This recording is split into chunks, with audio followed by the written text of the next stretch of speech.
அஸ்ஸலாமு அலைக்கும்.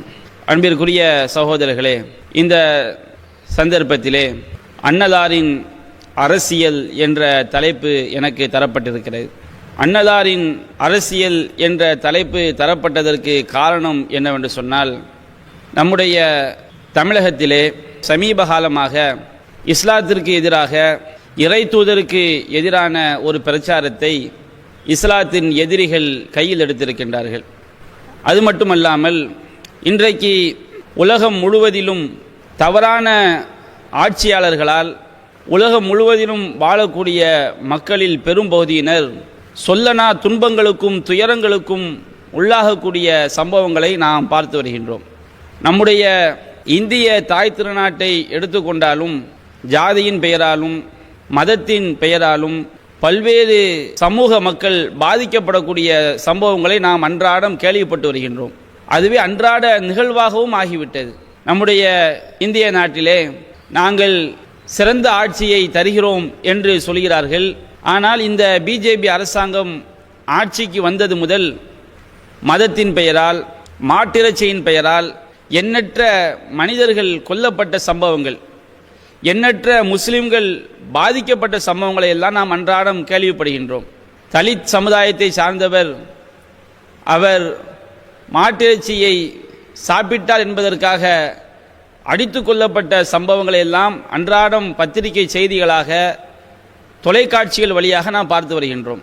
அது மட்டுமல்ல, ஜாதியின் பெயரால் எண்ணற்ற கொடுமைகள், கொலைகள், உயர் ஜாதிக்காரர்கள் தாழ்ந்த ஜாதிக்காரர்களை எப்படி அடக்குமுறைக்கு உள்ளாக்குகிறார்கள், நிர்வாணப்படுத்தி பெண்களை எப்படி கற்பழிக்கிறார்கள் என்பதையெல்லாம் அன்றாட செய்திகளாக நாம் பார்த்து வருகின்றோம்.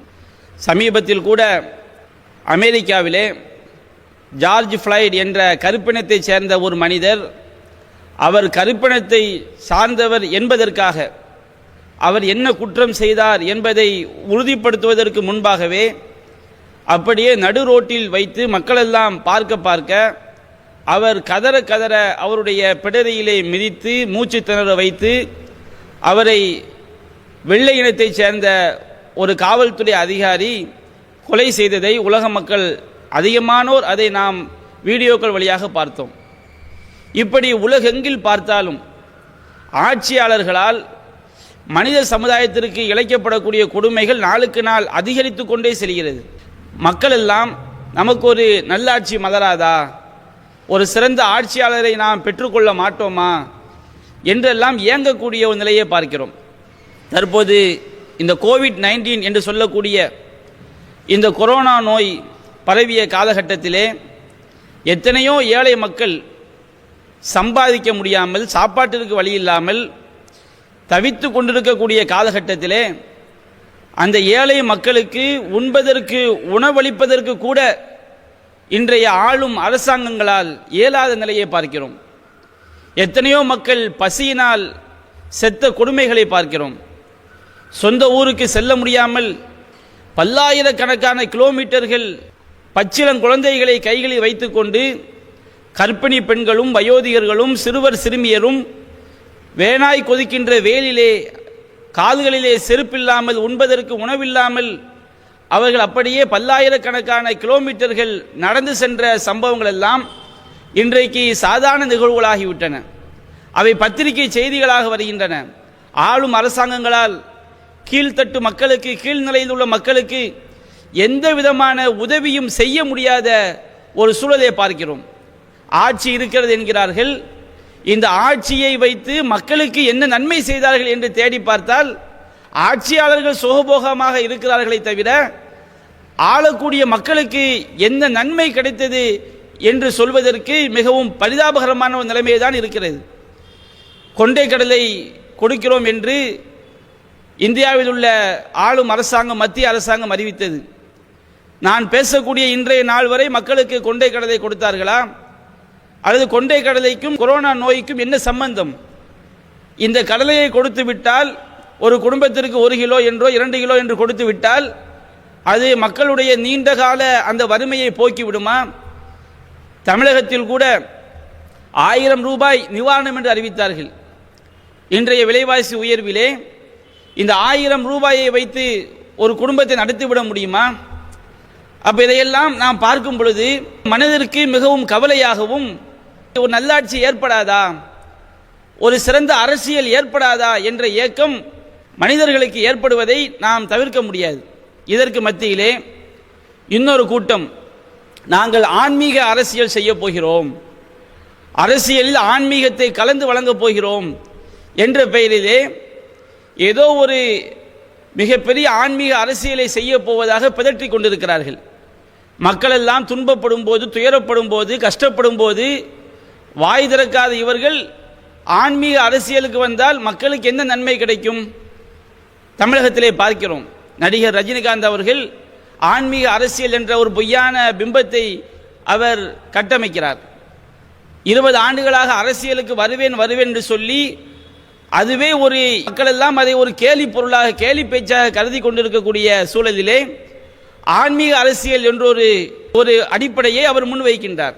எத்தனையோ மக்கள் சிரமப்படுகிறார்கள், ஜாதியின் பெயரால் கொல்லப்படுகிறார்கள், வறுமையினால் மக்கள் உயிரிழக்கிறார்கள், அநியாயமாக கொல்லப்படுகின்றார்கள், நீதி மறுக்கப்படுகின்றது. இதற்கெல்லாம் குரல் கொடுக்காத இவர் ஆன்மீகத்தை வைத்து எப்படி மக்களுக்கு நல்லாட்சி வழங்க முடியும்? அப்ப இது ஒரு விஷயம். அதுபோன்று இன்றைக்கு இந்தியாவினுடைய நீதித்துறை கட்டமைப்பை எடுத்துக்கொண்டால் நீதி மறுக்கப்படக்கூடிய ஒரு சூழலை பார்க்கிறோம். நீதிபதிகளுக்கு பாதுகாப்பற்ற ஒரு நிலையை பார்க்கிறோம். நீதிபதிகளை விலை போகக்கூடிய ஒரு காட்சியையும் பார்க்கிறோம். பாபர் மசூதி முஸ்லிம்களுக்கு சொந்தமல்ல என்று தீர்ப்பளித்த நீதிபதி ரஞ்சன் கோகாய் அவர்களுக்கு இன்றைக்கு மத்திய எம்பி பதவி கொடுக்கப்படுவதை பார்க்கிறோம். மக்கள் எல்லாம் பார்க்கிறார்கள், இன்றைக்கு நீதிபதிகளாக இருப்பவர்கள் இவ்வாறு பதவிகளுக்கு ஆசைப்பட்டு ஏன் தீர்ப்பு வழங்கியிருக்க மாட்டார்கள்? இவருடைய தீர்ப்பு எப்படி உண்மையான தீர்ப்பாக இருக்க முடியும் என்றெல்லாம் நீதி பரிபாலனத்தின் மீது, நீதி கட்டமைப்பின் மீது இன்றைக்கு மிகப்பெரிய சந்தேகம் ஏற்பட்டிருப்பதை பார்க்கிறோம். இதற்கெல்லாம் என்ன காரணம்? ஆளும் ஆட்சியாளர்கள் சரியாக இருந்தால் அங்கே சட்டம் ஒழுங்கு பாதுகாக்கப்படும், மக்களுடைய வறுமை நீக்கப்படும், அங்கே நீதி பேணப்படும், மக்களுக்கு மத்தியிலே பெண்களுக்குரிய உரிமைகள் அங்கே பாதுகாக்கப்படும், சாதி கொடுமைகள், சமூக கொடுமைகள் அங்கே அகற்றப்படும். அப்போ அடிப்படையான மாற்றம் எங்கு வர வேண்டும்? ஆட்சியாளர்களிடம் மாற்றம் ஏற்படும் பொழுதுதான், ஆளும் ஆட்சியாளர்கள் சரியாக இருக்கும் பொழுதுதான் மக்களுக்கு கிடைக்க வேண்டிய அனைத்து உரிமைகளும் அனைத்து பாதுகாப்பும் அங்கே முழுமையாக கிடைக்கும். அடிப்படை சரியில்லை என்று சொன்னால், ஆளக்கூடிய ஆட்சியாளர்களே சரியில்லை என்று சொன்னால் அதற்கு கீழ் உள்ள அனைத்து அதிகாரிகளும் அனைத்து மட்டங்களும் அவையும் சரியில்லாமல் தான் இருக்கும். சாத்தான்குளம் சம்பவம் நாமெல்லாம் கேள்விப்பட்டது. சாதாரண ஒரு செல்போன் கடையை குறிப்பிட்ட நேரத்தில் அடைக்கவில்லை என்பதற்காக மகனையும் தந்தையையும் காவல்துறை போலீஸ் ஸ்டேஷனுக்கு இழுத்து சென்று அவர்களை சாகும் வரை அடித்திருக்கின்றார்கள். அவர்கள் அங்கே தாக்கப்பட்டது அவர்களுக்கு உயிரிழப்புக்கு காரணமாக அமைந்தது என்ற சம்பவத்தை பார்க்கிறோம். இந்த சம்பவம் தமிழகத்தையே, ஒட்டுமொத்த இந்தியாவை உலுக்கியது. ஒரு சாதாரண ஒரு காவல்துறை அதிகாரி இந்த அளவிற்கு அடுத்தவருடைய உயிர்களிலே விளையாடுவதற்கு என்ன காரணம்? ஆளக்கூடிய ஆட்சியாளர் சரியில்லை. நாம் நமக்கு மேலுள்ள ஆட்சியாளர்களுக்கு பதில் சொல்ல வேண்டும் என்ற பயம் காவல்துறை அதிகாரிகளுக்கு இருந்தால், இதுபோன்று செய்யாத குற்றத்திற்காக ஒரு உயிரை, ஒரு குடும்ப தலைவரை, தகப்பனையும் மகனையும் கொல்வதற்கு காவல்துறை அதிகாரிகள் துணிந்திருப்பார்களா? இந்தியா முழுவதும் பார்க்கிறோம். எத்தனை என்கவுண்டர்கள், எத்தனை என்கவுண்டர் என்ற போலி என்கவுண்டர்களிலே எத்தனை மக்கள் அப்பாவிகள் கொல்லப்படுகின்றார்கள், எத்தனை முஸ்லிம்கள் கொல்லப்பட்டிருக்கின்றார்கள். அப்ப இதற்கெல்லாம் என்ன அடிப்படை? ஆட்சியாளர்கள் சரியில்லை, ஆட்சியாளர்கள் மதவெறி பிடித்தவர்களாக இருக்கிறார்கள், ஆளக்கூடியவர்கள் ஊழலிலே ஊறி திளைத்தவர்களாக இருக்கிறார்கள், ஆளக்கூடியவர்களுக்கு மக்கள் நலனின் மீது அக்கறை இல்லை என்பதுதான் இதற்கு அடிப்படையான காரணம். அன்பிற்குரிய சகோதரர்களே, இது போன்ற காலகட்டத்தில் தான் நபிகள் நாயகம் ஸல்லல்லாஹு அலைஹி வஸல்லம் அவர்கள் எப்படிப்பட்ட அரசியலை மக்களுக்கு முன்வைத்தார்கள்? நபிகள் நாயகம் ஸல்லல்லாஹு அலைஹி வஸல்லம் அவர்கள் எப்படிப்பட்ட ஒரு ஆட்சியாளராக திகழ்ந்தார்கள்? அவருடைய ஆட்சி காலத்திலே மக்களுக்கு எப்படிப்பட்ட பாதுகாப்பு இருந்தது? எப்படி மக்கள் பொருளாதாரத்திலே முன்னேற்றம் கண்டார்கள்? எப்படி தீண்டாமை, ஜாதி கொடுமைகள் ஒழிக்கப்பட்டது? எப்படி மூடநம்பிக்கை ஒழிக்கப்பட்டது? என்று முன்மாதிரி ஆட்சியாளராக உலகத்தில் உள்ள அனைத்து ஆட்சியாளர்களும் ஒரு முன்மாதிரியாக கொள்ளத்தக்க வகையிலே நபிகள் நாயகம் ஸல்லல்லாஹு அலைஹி வஸல்லம் அவர்கள் ஆட்சி முறை அமைந்திருப்பதை பார்க்கிறோம். அண்ணல் காந்தியடிகள் கூட சொன்னார், இந்தியாவிலே உமர் ரலியல்லாஹு அன்ஹு அவருடைய ஆட்சி கொண்டு வர வேண்டும் என்று சொன்னார். அந்த உமர் ரலியல்லாஹு அன்ஹு அவர்களை உருவாக்கிய அந்த ஆன்மீக தலைவர் யார்? நபிகள் நாயகம் ஸல்லல்லாஹு அலைஹி வஸல்லம் அவர்கள். நபிகள் நாயகம் ஸல்லல்லாஹு அலைஹி வஸல்லம் அவர்களால் உருவாக்கப்பட்ட ஆட்சியாளர்கள் தான் அபூபக்கர் சித்திக் ரலியல்லாஹு அன்ஹு அவர்கள், உமர் இப்னு ஹத்தாப் ரலியல்லாஹு அன்ஹு அவர்கள். ஒவ்வொரு சிறந்த இஸ்லாமிய ஆட்சியாளரும் நபிகள் நாயகம் ஸல்லல்லாஹு அலைஹி வஸல்லம் அவர்கள் வகுத்து கொடுத்த அந்த ஆன்மீக அரசியல் அடிப்படையில் அவர்கள் ஆட்சி நடத்திய காரணத்தினால்தான் மிக சிறந்த ஆட்சியை மக்களுக்கு வழங்க முடிந்தது.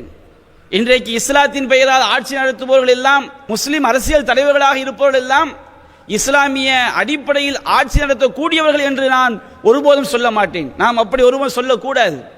நபிகள் நாயகம் ஸல்லல்லாஹு அலைஹி வஸல்லம் அவர்கள் காட்டி தந்த அடிப்படையில் ஆட்சி நடத்தக்கூடியவர்கள் தான் மிகச் சிறந்த ஒரு முன்மாதிரி ஆட்சியை மக்களுக்கு வழங்க முடியும். இன்றைக்கு முஸ்லிம் அரசியல் தலைவர்களாக இருப்பவர்கள், முஸ்லிம் பெயரில் ஆட்சியாளர்களாக இருப்பவர்கள், இவர்களுடைய ஆட்சியிலும் பல்லாயிரக்கணக்கான மக்கள் துன்பப்படுவதை பார்க்கிறோம். காரணம், அவர்கள் தங்களுடைய ஆட்சியின் அடிப்படையாக நபிகள் நாயகத்துடைய அந்த ஆட்சி முறையை அவர்கள் முன்மாதிரியாக கொள்ளவில்லை. அன்பிற்குரிய சகோதரர்களே, நபிகள் நாயகம் ஸல்லல்லாஹு அலைஹி வஸல்லம் அவர்களை பற்றி அல்லாஹ் ரப்பல் ஆலமீன் திருமறை குர்ஆனிலே கூறுகின்றான். 7வது அத்தியாயம் 157வது வசனத்திலே அல்லாஹ் கூறுகின்றான், நபிகள் நாயகம் ஸல்லல்லாஹு அலைஹி வஸல்லம் அவர்கள் எப்படிப்பட்டவர்கள், அவர்களை பின்பற்றக்கூடிய மக்கள் எப்படிப்பட்டவர்கள்? அல்லாஹ் கூறுகின்றான், அல்லதீன யத்தபிஊன ரசூலன் நபிய்ய அல் உம்மி அல்லதி யஜிதூனஹு மக்தூபன் இன்தஹும் ஃபித் தௌராத்தி வல் இன்ஜீல். இந்த மக்கள் நபிகள் நாயகம் காலகட்டத்திலே வாழ்ந்த அந்த நபி தோழர்கள் எழுத படிக்க தெரியாத ஒரு உம்மி நபியை அவர்கள் பின்பற்றுகிறார்கள். இந்த நபியை பற்றி தௌராத்திலும் இன்ஜீலிலும், யூத கிறிஸ்தவர்கள் வேதக்காரர்கள் வைத்திருந்த தௌராத் இன்ஜீல் என்ற வேதங்களிலும் முன்னறிவிப்பு செய்யப்பட்டிருக்கிறது, எழுதப்பட்டிருப்பதை அவர்கள் காண்கிறார்கள் என்று அல்லாஹ் சொல்லிவிட்டு, இந்த நபி எப்படிப்பட்ட அடிப்படையை மக்களுக்கு செய்வார், செய்து காட்டினார் என்பதை பற்றி அல்லாஹ் கூறுகின்றான். யஅமுருஹும் பில் மஅரூஃப், இந்த நபி அவர்களுக்கு நல்லவற்றை எடுத்து கூறுவார். வயன்ஹாஹும் அனில் முன்கர், எவையெல்லாம் தீமையான காரியங்களோ, எவையெல்லாம் வெறுக்கத்தக்க காரியங்களோ அவற்றையெல்லாம் தடுப்பார். வயுஹில்லு லஹுமு தய்யிபாத், தூய்மையானவைகளை அவர்களுக்கு அவர் ஆகுமாக்குவார், அனுமதிப்பார். எவையெல்லாம் உண்ண தகுந்தவை, எப்படி தூய்மையான முறையில் சம்பாதிக்க வேண்டும், எந்தெந்த உணவுகள் எல்லாம் தூய்மையான உணவு, ஒரு மனிதன் தன்னை எப்படி தூய்மையாக வைத்துக் கொள்ள வேண்டும் என்று எவையெல்லாம் பரிசுத்தமானவைகளோ, எவையெல்லாம் தூய்மையானவைகளோ அவற்றை இந்த நபி அவர்களுக்கு அனுமதிப்பார். வயுஹர்ரிமு அலைஹிமுல் ஹபாயிஸ், கெட்டவைகளை எல்லாம் அவர்களுக்கு தடை செய்வார். அது கெட்டதா, மது அருந்தக்கூடாது, லஞ்சம் வாங்கக்கூடாது, வட்டி வாங்கக்கூடாது, கொலை செய்யக்கூடாது, கொள்ளையடிக்க கூடாது, கற்பழிக்க கூடாது என்று எவையெல்லாம் தடை செய்யப்பட்டவைகளோ, எவையெல்லாம் உண்ணக்கூடாத உணவுகளோ, இவை அனைத்தையும் அந்த நபி அவர்களுக்கு தடை செய்வார். வயலவ் அன்ஹும் இஸ்ரஹும் வல் அக்லால் அல்லத்தி கானத் அலைஹிம், அவர்கள் மீதுள்ள விலங்குகளை எல்லாம் அறுத்தறிவார். இன்றைக்கு மனித சமுதாயத்திலே நமக்கு நாமே பல்வேறு விலங்குகளை மாற்றி வைத்திருக்கின்றோம். சமூகத்தில் உள்ள மக்கள் அது தங்களுக்கு பாதிப்பு என்று தெரியாமல் அதை விரும்பி செய்வார்கள். வரதட்சணை கொடுமையை பார்க்கிறோம் அல்லவா? ஒரு பெண் பிள்ளையை பெற்றவன் வரதட்சணை அவன் பிச்சை எடுத்தாவது, சிரமப்பட்டாவது அதை கொடுக்க வேண்டும் நினைக்கிறான். சமூகம் தன் மீது அதை விலங்காக பூட்டி இருக்கின்றது.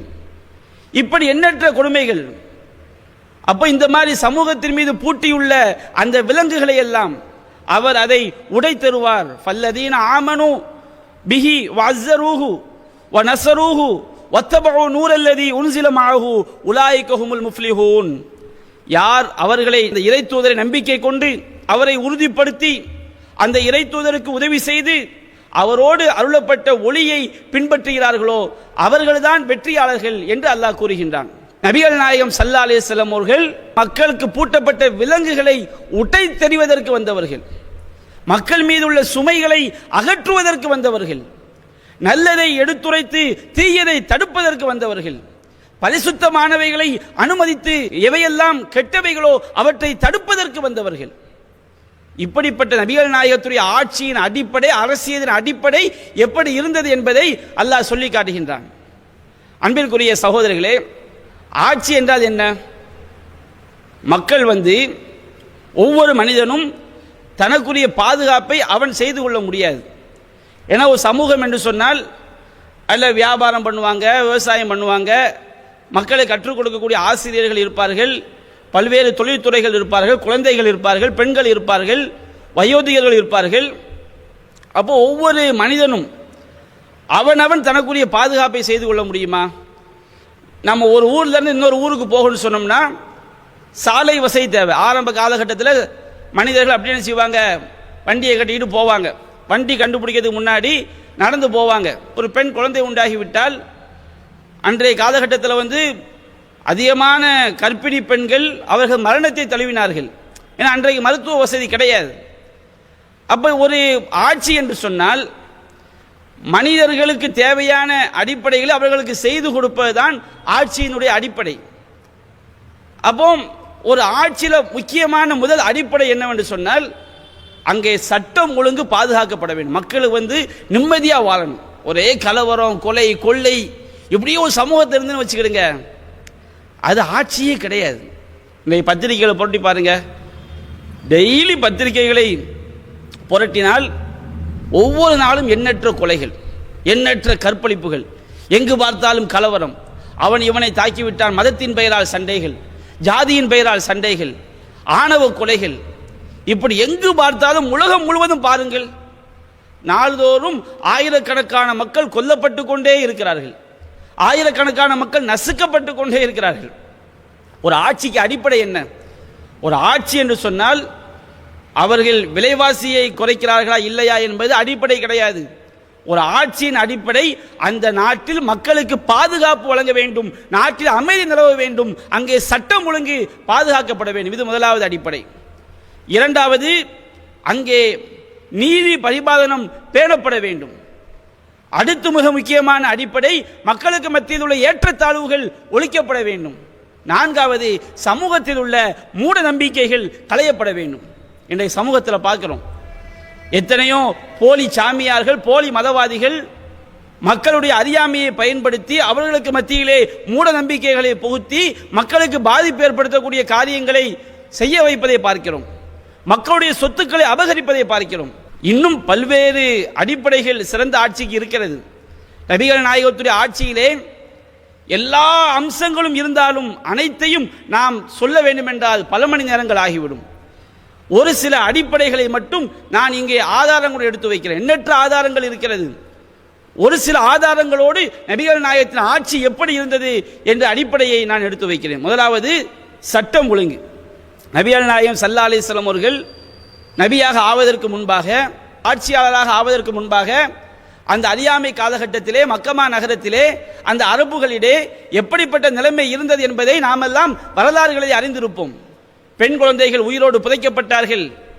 காலம் காலமாக நூற்றாண்டாக கொலை செய்து கொண்டே வந்தார்கள். ஒருவன் மரணிக்கும் போது கூட வசியத் செய்வான், என்னுடைய மகனே இன்னாரை நீ பழிவாங்க வேண்டும் என்று வசியத் செய்துவிட்டு மரண சாஸ்திரம் செய்துவிட்டு மரணிப்பான். ஒட்டகம் தண்ணீர் குடித்ததற்காக கூட பல நூற்றாண்டுகளாக சண்டையிட்டுக் கொண்டிருந்த சமுதாயம். அங்கே அமைதி இல்லை, நிம்மதி இல்லை, ஒருவருக்கொருவர் மோதிக்கொண்டிருந்தார்கள். மூட நம்பிக்கைகள் மலிந்து காணப்பட்டது. வலியவன் எளியவனை மிதித்துக் கொன்றான். எப்படிப்பட்ட அந்த காலகட்டத்திலே நபிகள் நாயகம் ஸல்லல்லாஹு அலைஹி வஸல்லம் அவர்கள் இந்த இஸ்லாமிய பிரச்சாரத்தை எடுத்துரைத்து மதீனா நகரத்திற்கு அவர்கள் ஆட்சி தலைவராகி குறைந்த காலகட்டத்திலேயே எப்படிப்பட்ட ஒரு பாதுகாப்பை உண்டாக்கினார்கள். சஹீஹுல் புகாரியிலே 3595வது செய்தியாக பதிவு செய்யப்பட்டிருக்கிறது. அத்தீ இப்னு ஹாத்திம் ரலியல்லாஹு அன்ஹு அறிவிக்கிறார்கள், நபிகள் நாயகம் ஸல்லல்லாஹு அலைஹி வஸல்லம் அவர்களிடம் ஒரு மனிதர் வருகின்றார். ஒரு மனிதர் இரண்டு விஷயங்களை அவர் முறையிடுகின்றார். ஃபஷகா கத்அ ஸபீல், வழிப்பறி கொள்ளையை பற்றி முறையிடுகின்றார். வழிப்பறி கொள்ளையர்கள் மக்களை எல்லாம் கொள்ளையடிக்கிறார்கள், நிம்மதியாக சம்பாதித்து விட்டு வர முடியவில்லை, வழிப்பறி கொள்ளை மலிந்து நிறைந்து காணப்படுகிறது, அதை பற்றி முறையிடுகின்றார்.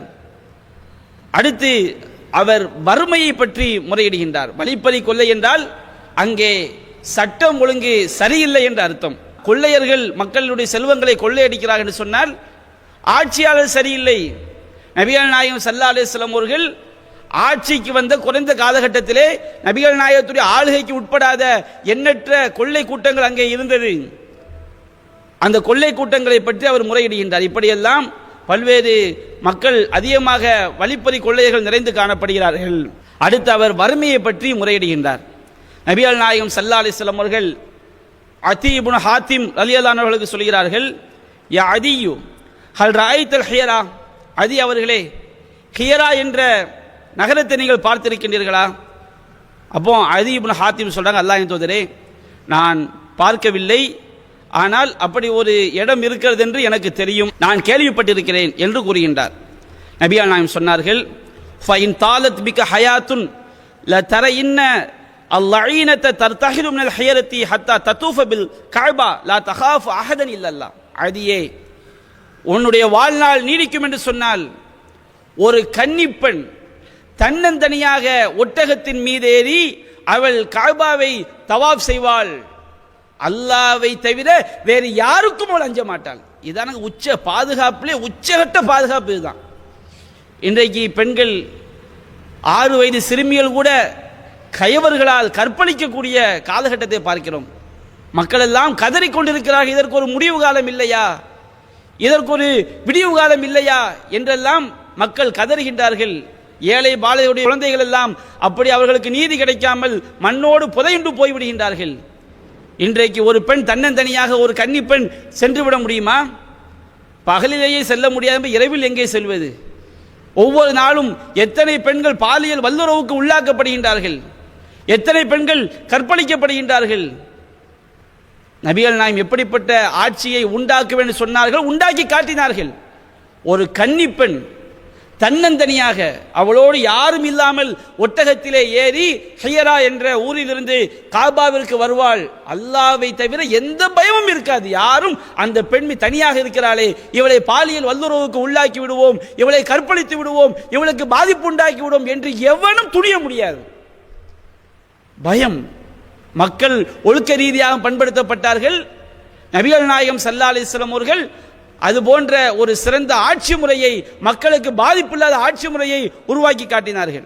அப்ப அந்த நபிகள் நாயகம் சொல்லும் போது அதி இப்னு ஹாத்திம் நினைக்கிறார், எவ்வளவு பெரிய வழிப்பறி கொள்ளை கூட்டம் எல்லாம் இருக்கிறது, இவர்களெல்லாம் எப்படி அழிக்கப்படுவார் என்று அவர் ஏதாது என்று நினைக்கிறார். நபிகள் நாயகம் ஸல்லல்லாஹு அலைஹி வஸல்லம் அவர்கள் அதை முடியுமாக்கி காட்டினார்கள். அடுத்து நபிகள் நாயகம் சொன்னார்கள், அதி அவர்களே, நீங்கள் உயிரோடு இருந்தால் கிஸ்ராவுடைய பொக்கிஷங்கள் எல்லாம் வெற்றி கொள்ளப்படும் என்றார்கள்.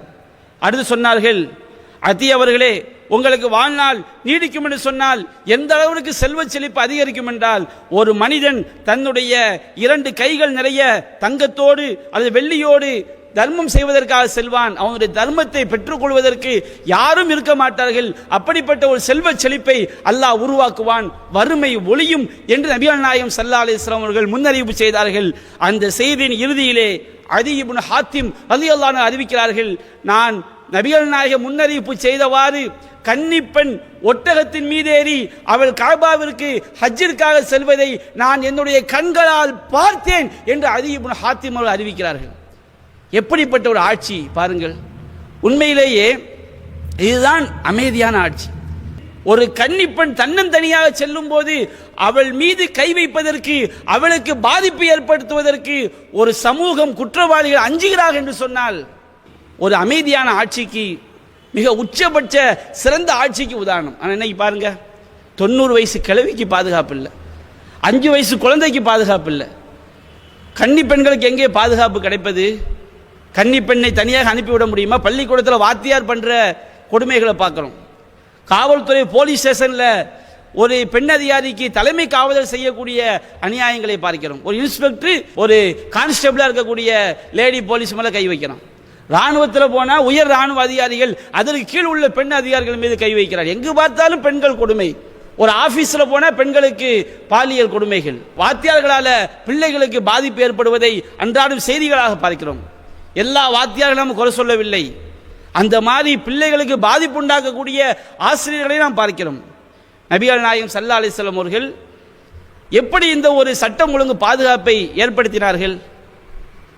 அவங்களுடைய சட்டம், அதாவது இன்றைக்கு ஆட்சியிலே இருப்பார்கள், சட்டம் இருக்கும், அந்த சட்டத்தை எளியவனுக்கு எதிராக பயன்படுத்துவார்கள், வலியவன் அந்த சட்டத்தால் பாதிக்கப்பட மாட்டான்.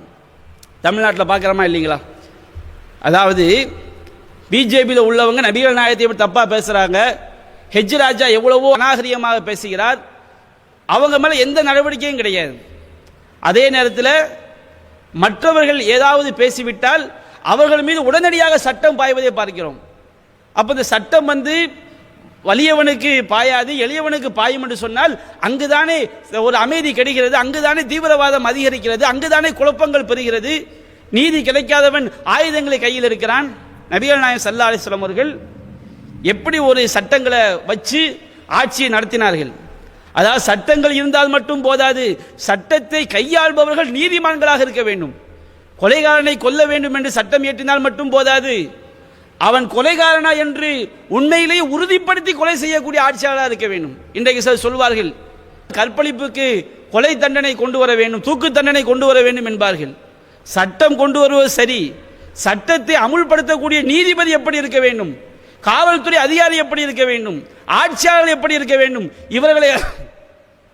இவர்களை எல்லாம் கெட்டவர்களாக வைத்துக்கொண்டு நீங்கள் மரண தண்டனை சட்டத்தை கொண்டு வந்தால் இந்த கெட்டவர்கள் அந்த மரண தண்டனை சட்டத்தை உண்மையிலே தவறு செய்தவனுக்கு எதிராக பயன்படுத்துவார்களா? அப்படி பயன்படுத்த மாட்டார்கள். கஞ்சா கேஸை பார்க்குறோமா இல்லையா? கஞ்சா வச்சிருக்க தப்பு, காவல்துறை அதிகாரியே ஒரு இடத்துல போய் கஞ்சா வச்சுட்டு அவன் வீட்டில் கஞ்சா இருந்து கைது பண்ணுறாங்களே. அப்போ இந்த ஆட்சியாளர்கள் சரியில்லைங்கும் போது நீங்கள் எந்த சட்டத்தை கொண்டு வந்தாலும் நாட்டில் நிம்மதி கிடையாது. நபிகள் நாயகம் ஸல்லல்லாஹு அலைஹி வஸல்லம் அவர்கள் சட்டங்களையும் கொண்டு வந்தார்கள், நீதியாகவும் நியாயமாகவும் நடந்து கொண்டார்கள். இந்த ரெண்டும் இல்லாமல் என்ன செய்ய முடியாது, சரி பண்ண முடியாது. சட்டத்தை கடுமையாக கொண்டு வர வேண்டும் என்று பொங்கினால் மட்டும் போதாது, சட்டத்தை அமுல்படுத்தக்கூடியவன் சரியாக இருக்க வேண்டும். இன்றைக்கு இந்தியாவுடைய உலக நாடுகளுடைய சாபக்கேடு அதுதானே, சட்டம் இல்லாமல் தான் இருக்கிறது. சட்டத்தை அமுல்படுத்தக்கூடியவன் சரியில்லை. எத்தனையோ கொலைகளை செய்தவன் அவன் தப்பித்து வெளியே வந்து விடுகிறான், நீதிமன்றத்தால் அவனை எதுவும் செய்ய முடியவில்லை. ஒரு அப்பாவி பல்லாண்டுகளாக சிறையில் வாழக்கூடிய காட்சிகளை எல்லாம் பார்க்கிறோம். அப்போ நபிகள் நாயகம் ஸல்லல்லாஹு அலைஹி வஸல்லம் அவர்கள் சட்டங்களை வலிமையாக்கினார்கள்.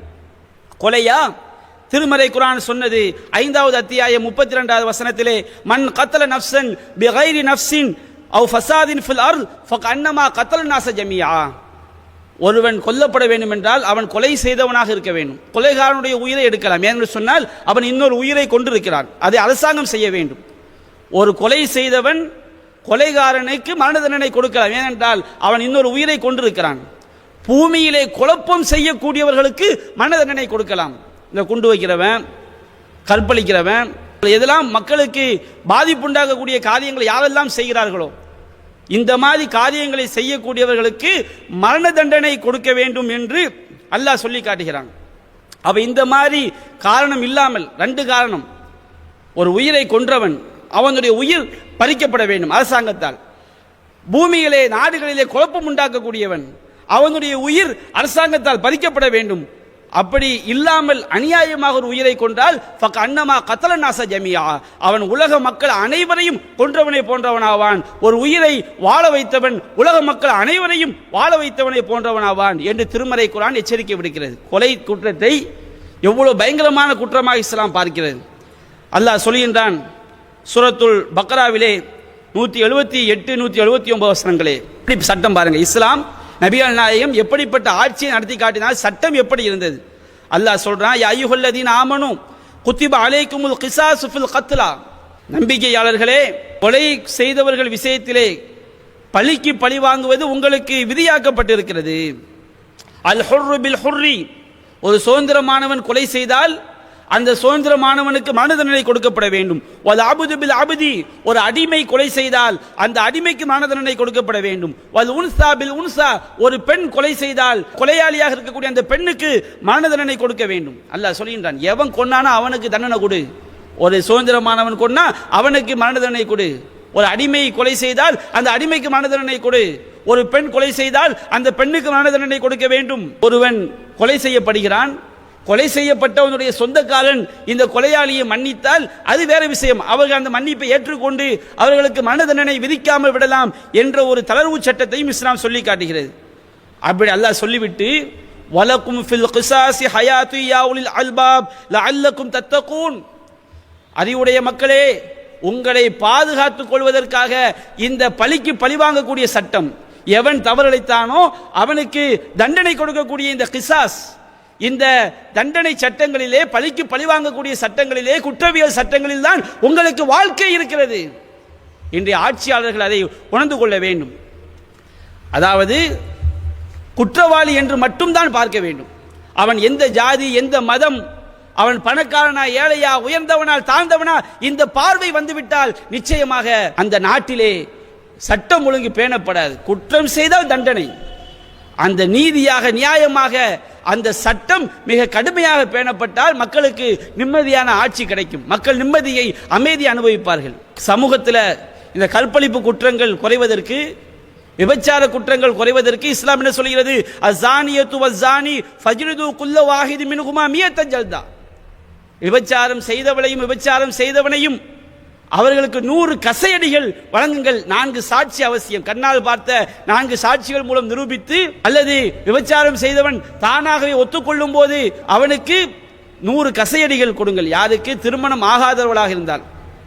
திருமணம் ஆனவர்களாக இருந்தால் அவர்கள் கல்லால் எறிந்து கொல்லப்பட வேண்டும். அல்லாஹ் சொல்லிவிட்டு வலா தஅஹுதுக்கும் ஃபீ பிஹிமா ரஃபத்துன் ஃபீ தீனில்லாஹ். அல்லாஹ்வுடைய இந்த சட்டங்களை நடைமுறைப்படுத்துவதிலே, அல்லாஹ்வுடைய மார்க்கத்திலே அந்த இருவர் மீதும் உங்களுக்கு இரக்கம் ஏற்பட்டு விட வேண்டாம். இன்குன்னும் தூமினூன பில்லாஹி வல் யௌமில் ஆகிர்.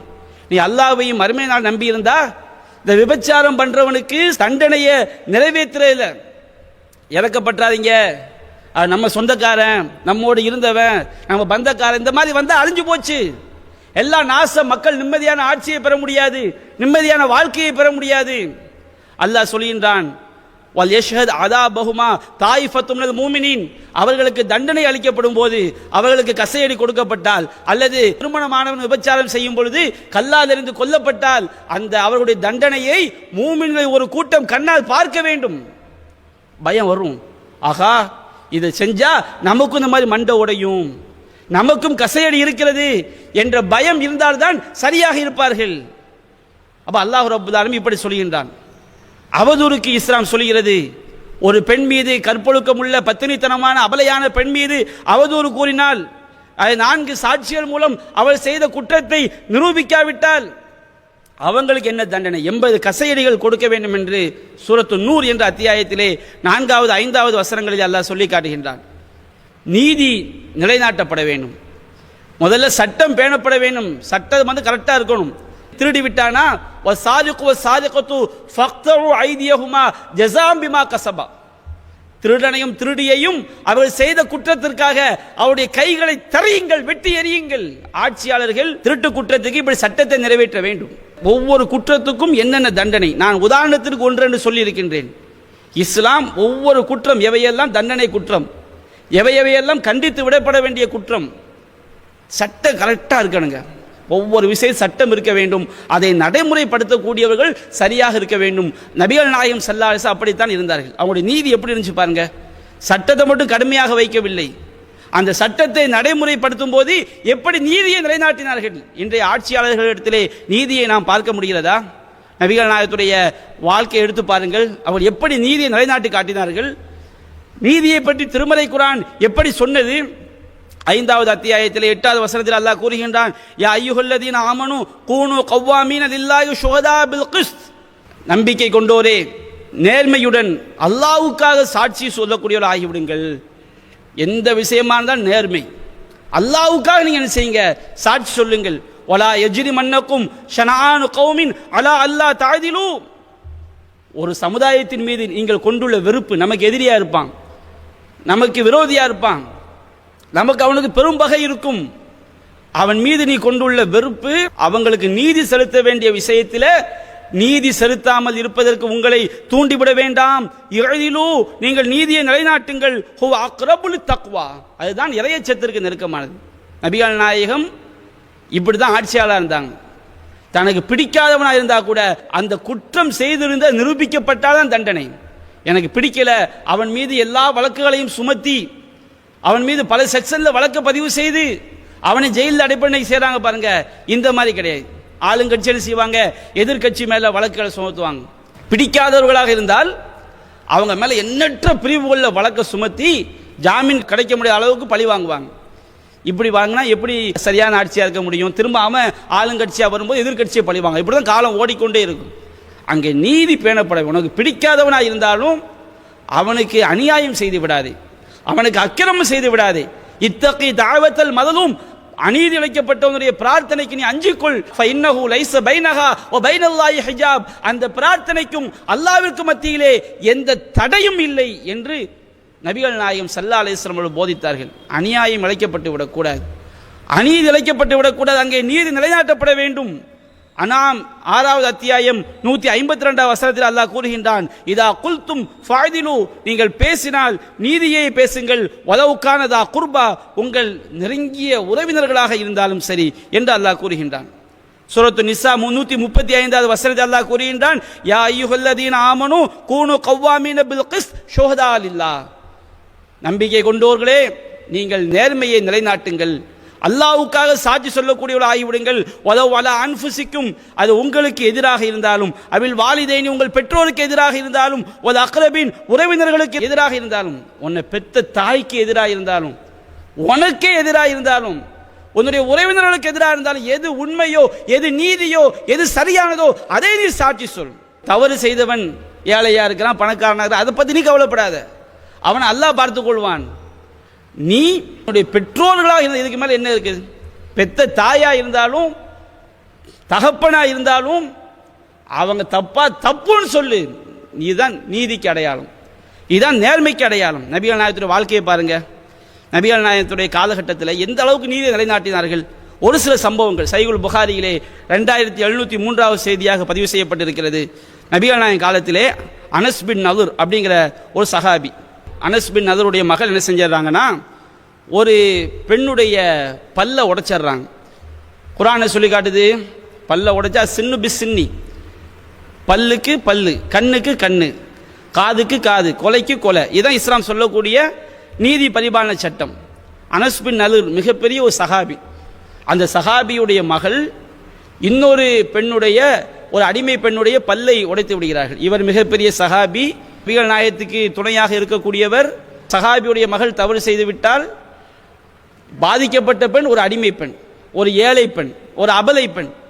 இந்த அனஸ் பின் நதுர் என்ன செய்றான்னா, மார்க்கத்தில் 2 சட்டம் இருக்குது. பல்ல உடைச்சாச்சா பாதிக்கப்பட்டவங்களுக்கு ஈட்டு தொகையும் கொடுக்கலாம், அதுக்கு அபராத தொகையும் கொடுக்கலாம், அதே மாதிரி பழிவாங்கவும் செய்யலாம். ஆனால் அதை முடிவு செய்கிறது யார்? பாதிக்கப்பட்டவன். இல்லை பழிவாங்க வேண்டாம், எனக்கு அந்த தண்ட தொகை அபராத தொகையை தந்துடுங்க, ஈட்டு தொகையை தந்துடுங்க அப்படின்னு சொல்லி தொகையும் வாங்கிக்கலாம். அப்படி அனஸ் பின் நதுர் என்ன செய்யறாரு, அல்லாஹ்வின் தூதரே என் மகளுடைய பல்ல உடைக்க வேண்டாம், நான் அபராத தொகையை கொடுத்துட்றேன். அவர் என் மகளை தண்டிக்காதீங்க சொல்லலை. மார்க்கத்தில் 2 வழிகாட்டுதலும் இருக்கிறது. ஒன்று அதே தண்டனையை கொடுக்கலாம், ஈட்டு தொகையும் கொடுக்கலாம். ஆனால் முடிவு செய்ய வேண்டியது பாதிக்கப்பட்டவன். ஈட்டு தொகையை தந்துடுறேன், அவங்கள்ட்ட சொல்லுங்கிறார். அப்போ நபிகள் நாயகம் சொன்னாங்க, இதாங்க நீதி, இதுதான் நியாயம். நபிகள் நாயகம் சொன்னார்கள், அவர் மிகச்சிறந்த சஹாபி, மார்க்கத்திற்காக பாடுபட்ட ஒரு சஹாபி. அந்த சஹாபிக்கு ரசூல் ஸல்லல்லாஹு சப்போர்ட்டாக செயல்பட்டிருக்கலாம். அவர் நபிகள் நாயகம் சொல்றாரு, வல்லதி பாஸக பில் ஹக் லா துக்ஸரு சனியத்துஹா, அல்லாஹ்வின் தூதரே உங்களை உண்மையை கொண்டு அனுப்பியமே சத்தியமாக என்னுடைய மகளுடைய பல்லு உடைக்கப்படக்கூடாது. அல்லாஹ்ட்ட அவர் துவா செய்கிறார், உடைச்சிடாதீங்கிற மாதிரி கோரிக்கை வைக்கிறார். அப்போ நபிகள் நாயகம் சொல்றாங்க, யா அனஸ் கிதாபுல்லாஹி அல் கிசாஸ், அனஸ் அவர்களே அல்லாஹ்வுடைய சட்டம், அல்லாஹ்வுடைய விதி பழிக்கு பழி வாங்குவதுதான் அப்படிங்கிறாங்க. ஆனால் அந்த அனஸ் பின் நதுர் செய்த துவாவினால் அல்லாஹ் அந்த கோரிக்கையை ஏற்று பாதிக்கப்பட்டவங்களுடைய உள்ளத்தை மாற்றி அவங்க என்ன செய்கிறாங்க, எங்களுக்கு ஈட்டு தொகை தந்தா போதும், பல்லு உடைக்கப்பட வேண்டாம் என்று அவர்கள் ஏற்றுக்கொள்கிறார்கள். அந்த பாதிக்கப்பட்டவங்க ஈட்டு தொகை ஏற்றுக்கொள்கிறாங்க.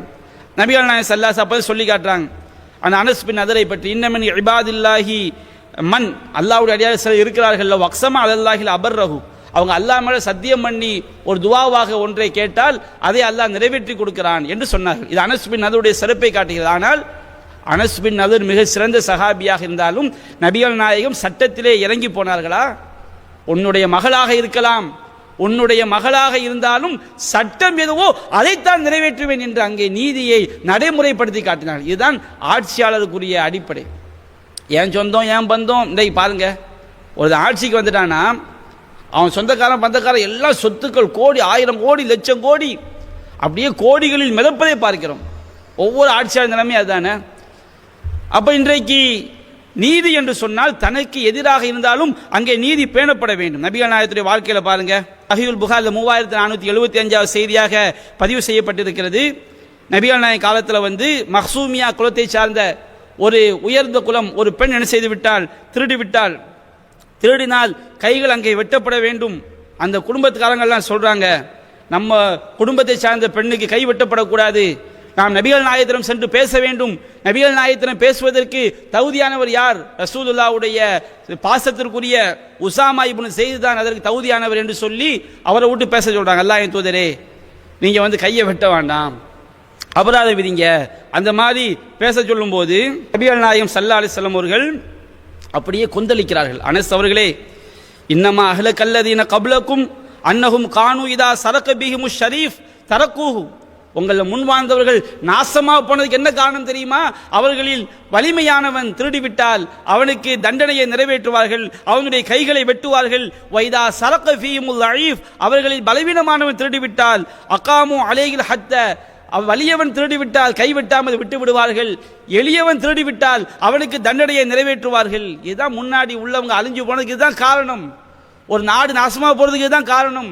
எப்பொழுது பார்த்தால் தீவிரவாதம் தீவிரவாதம் என்று பொங்குகிறார்களே, தீவிரவாதம் ஒழிவதற்கு அங்கே நீதி பேணப்பட வேண்டும். ஒரு சமுதாயத்திற்கு அநீதி இழைக்கப்பட்டால் அவர்கள் தீவிரவாதத்தில் தான் இறங்குவார்கள். அதான் பார்க்கிறோம். கொலை செய்கின்றான், நீதிமன்ற கேசு 10 வருடம் 20 வருடம் என்று நடக்கிறது. இறுதியில் பல ஆண்டுகள் கழித்து அவன் விடுதலை செய்யப்படுகின்றான். இப்படித்தான் 199 வழக்குகள் நடக்குது.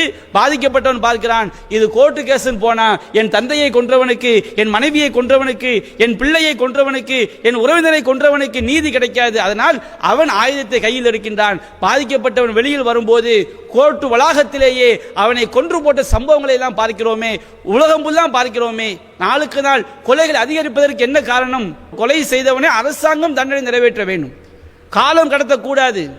காலம் கடந்த நீதி அது சரியான நீதி அல்ல.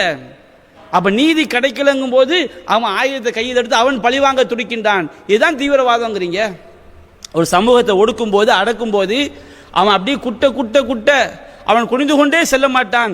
ஒரு நேரத்தில் இவர்களிடம் நீதி கிடைக்காது எனும் போது எதிர்த்து அடிக்க துவங்குகிறான். ஐயோ தீவிரவாதம் என்று கதறினால், இருக்கின்ற ஆட்சியாளர்கள் சரியாக இருந்தால் அங்கே நீதி பேணப்பட்டால் அங்கே தீவிரவாதம் ஒழிக்கப்படும். நபிகள் நாயகம் சொன்னார்கள், வைமுல்லாஹ், அல்லாஹ்வின் மீது சத்தியமாக சொல்கின்றேன், லவ் அன்ன ஃபாத்திமத்த பின்த் முஹம்மதின் சரகத் லகதஅது யதஹா, இந்த முகமதுடைய மகள் ஃபாத்திமா திருடினாலும் அவருடைய கையை தரிப்பேன் என்று நபிகள் நாயகம் ஸல்லல்லாஹு அலைஹி வஸல்லம் சொன்னார்கள். இப்படிதான் நீதி. இந்த நீதி நிலைநாட்டப்பட்டால் அங்கே என்ன செய்யப்படும்? அங்கே நிம்மதியான ஆட்சி என்ன செய்யப்படும்? நடைபெறும். அடுத்து, ஒரு சமூகத்தில் ஒரு ஆட்சி என்றால் என்ன? அடித்தட்டு மக்கள், ஏழை மக்களுடைய பொருளாதாரத்தை உயர்த்துவதற்கு, அவர்கள் வறுமையில் வாடாமல் பாதுகாப்பது ஒரு ஆட்சியினுடைய அடிப்படை. இன்றைக்கு அது இருக்கான்னு பாருங்க. ஆட்சியாளர்கள் நல்லா இருக்கிறாங்க. இன்றைக்கு இந்த கோவிட்-19 கொரோனா நோய் இருக்கு பாருங்க, இதில் கூட ஊரடங்கு உத்தரவு போடுறான். எதுக்கு போடுறான்? மக்களை பாதுகாக்கிறதுக்கு இல்லை. நாம வெளியே போய் அந்த உயர் பதவியில் இருக்கக்கூடியவங்களுக்கு நோய் வந்துடக்கூடாதான். இன்றைக்கு அதிகாரிகள் எப்படிலாம் பதறாங்கிறத பார்க்குறோம். அப்படியே போடுறாங்க. ஒரு கைதிக்கு என்ன செஞ்சிடுச்சு? காய்ச்சல் வந்துடுச்சு. அந்த கைதியை ஆஸ்பத்திரிக்கு அழைச்சிட்டு போகணும். அதிகாரி அப்படியே ஒதுங்கி ஒதுங்கி போகிறாங்க. அந்த கைதியை நடுவில் வாயா, அவன் கொஞ்சம் இந்த அதிகாரி பக்கத்தில் வரும்போது இவன் பயந்து ஓடுறான். அப்போது ஒரு இப்படி அதிகாரிகள் எல்லாருமே எதுக்கு இந்த ஊரடங்கு உத்தரவு? நீ வெளியே போய் உன் மூலமாக எனக்கு நோய் வந்துடக்கூடாது, அந்த பயம்தான்.